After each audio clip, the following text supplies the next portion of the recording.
It was an era of conspicuous wealth. Fortunes made overnight. Hey, baby. The world's richest people were coming from the most unexpected places. An Indian steel magnate bought London's priciest home. China's economy was growing at breakneck speed, churning out tycoons. Meanwhile, traders on Wall Street banked billion-dollar bonuses, and property speculation made millionaires of everyday people. It was a boom, seemingly without end.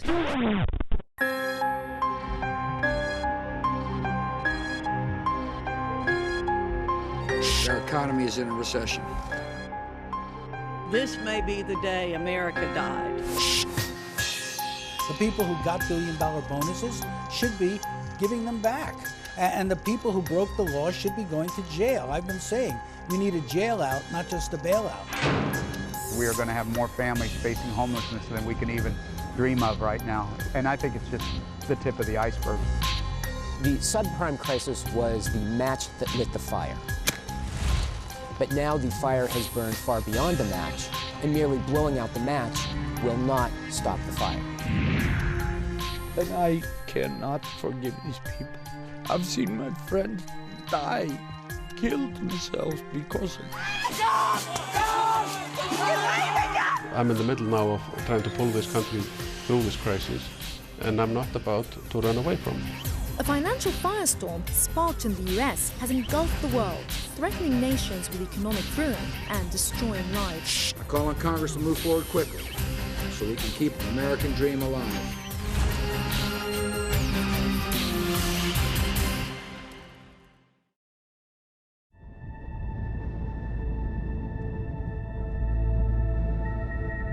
The geography of Iceland is typified by the stark, pristine beauty of its glacial fjords and ice-capped volcanic peaks.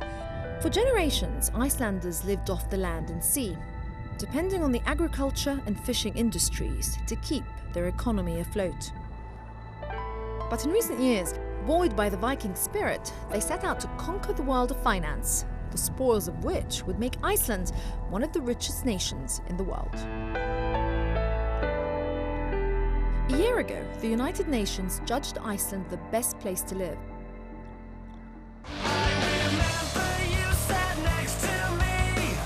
Better even than California, America's richest state and home to some of the wealthiest people in the world.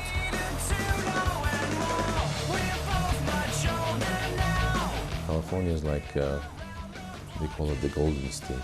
Everybody wants to come here. Bilal Dilati lives the American dream. He emigrated to the US from Syria and made a killing as a real estate agent. He marketed properties, bought houses as investments, and brokered loans to would-be home buyers. And we got to a point that we said there's no way it's going to go up anymore. It's time to sell. And guess what? We were wrong again. And the property kept on going up. And people went crazy and they were buying. I mean, you would put the house in the market and the house will be gone in 6 hours. Sometimes in the same hour you get 4 offers. The boom was fueled by banks who were falling over themselves to lend money, even to people who had poor credit histories or no credit history at all. That is, borrowers who are unlikely to keep up with their repayments on their mortgages or loans. These loans were known as subprime because they were riskier for both lender and borrower. Those people were buying homes that they cannot afford, and everybody knew that. But then when the real estate was going up and those people were making money, we were all happy. But why would banks grant loans to people who might have difficulty meeting the repayments? As long as they were making a lot of money, they didn't care about the people who were getting into mortgages they knew would be unaffordable. That's the essence of predatory lending, targeting people, giving them a story that sounded plausible, you know, the housing prices will go up, you'll do well, don't worry, kind of thing, and people falling for it because it was they didn't have an alternative. As the bubble inflated, it seemed everyone was a winner. Property was a surefire bet to get rich quick, and people used their houses like ATM machines, taking out loans against the ever-increasing equity to fund their lifestyles. And they were spending this money for their luxury. They're buying new cars, new watches, and, going into vacations, and people just drowned themselves with too much payment. people benefiting from a boom, they see the benefits, they see the good jobs they have, they see the cars they can buy, they see the big houses, and they believe this is real, and they don't want to see anything else. I mean, I think this is an elementary part of human nature. So even if the signs were out there, people chose to look away and enjoy the party while the party was going. 2006 was the year when the good times turned bad. The party was over. Finally, house prices had peaked, the frenzied buying and selling had stalled, and interest rates had gone up, making mortgage repayments higher. Americans hadn't saved enough to afford the homes that they were buying. They were buying into those homes at teaser rates that were lower on purpose in order to get them to make the purchase. And then once the reset in the adjustable rate mortgage came through, they simply couldn't afford, based on their monthly income, to pay for the homes that they had purchased. And then came a tidal wave of Americans defaulting on their mortgage repayments, losing their homes in record numbers, and swamping banks with this toxic debt. And what made matters much worse was that banks were unable to accurately estimate their losses because the subprime debt had been bundled up with less risky loans for resale by Wall Street. And it was impossible to tell which loan was good and which loan was bad. But there was no doubt lenders were facing billions of dollars in losses. Losses so vast, they threatened to bankrupt the banks themselves. The days of easy credit were over, and mortgages were now harder to come by. Wary of throwing good money after bad, banks now also stopped lending to one another. This caused the global financial system to seize up, a phenomenon which became known as the credit crunch. By September 2007, banks that couldn't survive without borrowing money from other banks were in dire straits. In the UK, the credit crunch claimed its first victim. People queued outside branches of Northern Rock Bank, worried that if the bank were to go out of business, it would take their hard-earned savings along with it. The government was forced to come to Northern Rock's rescue, first with emergency funding, and then by nationalising it. 6 months later, the credit crunch hit Wall Street, right at the heart of the investment banking establishment. Bear Stearns survived the Great Depression and 12 recessions, but it came this close to bankruptcy thanks to the credit crunch. JP Morgan, with the help of the government, stepped in and bought it. The sudden failure of Bear Stearns likely would have led to a chaotic unwinding of positions in those markets and could have severely shaken confidence. The company's failure could also have cast doubt on the financial positions of some of Bear Stearns' thousands of counterparties, and perhaps of companies with similar businesses. One after another, some of the most respected firms on Wall Street collapsed. One of the largest financial bailouts in U.S. history. The credit crunch has brought two more big-name companies to their knees. AIG had effectively been saved by the federal authorities. Anxieties remain high on Wall Street and stocks are still in free fall in the United States. Some financial institutions were rescued by the US government.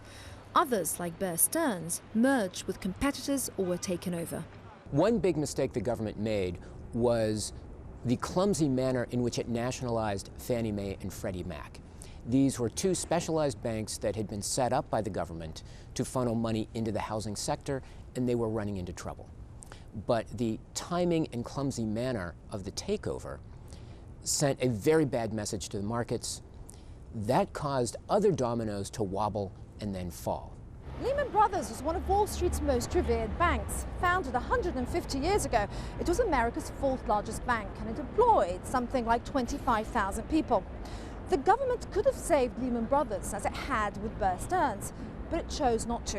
It allowed this bank to collapse. When the government failed to contain the damage from the collapse of Lehman Brothers, they made two big mistakes. First of all, the shrapnel that was spread from that event took down other financial firms. So there was a domino effect. Second of all, they sent a signal to the world that they were not going to contain the damage from the collapse of major financial firms, and that set off another round of fear and panic. Lehman filed for bankruptcy on Monday. By Wednesday, Morgan Stanley and Goldman Sachs were on their knees. It was so dramatic. The money was just running out of those. Within a week, the business model of a standalone investment bank was done. Then it spun out of control. things started to happen that they did not anticipate.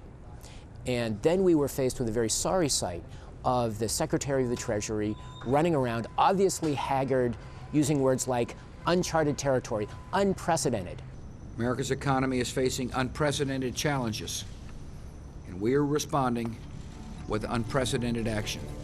Translation, we don't know what we're doing. But what it added up to was an emergency transfusion of hundreds of billions of government dollars into the financial system to give banks the funds and the confidence to lend to one another again. Yeah, we saw bailout package 1, bailout 2, bailout 3, bailout 4, bailout 5, and that caused a plummeting of consumer confidence, causing our little r recession to turn into a big R recession. The chain reaction from America's housing market crash had assumed global proportions, and taxpayers were hit with the bill to cover the incalculable losses. In the old days, crises used to be confined to one country or one region, or maybe one part of the world. But today, because everything is so interconnected, the same banks operate in every corner of the world.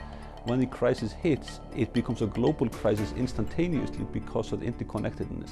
And that is what is quite unique compared to previous crises.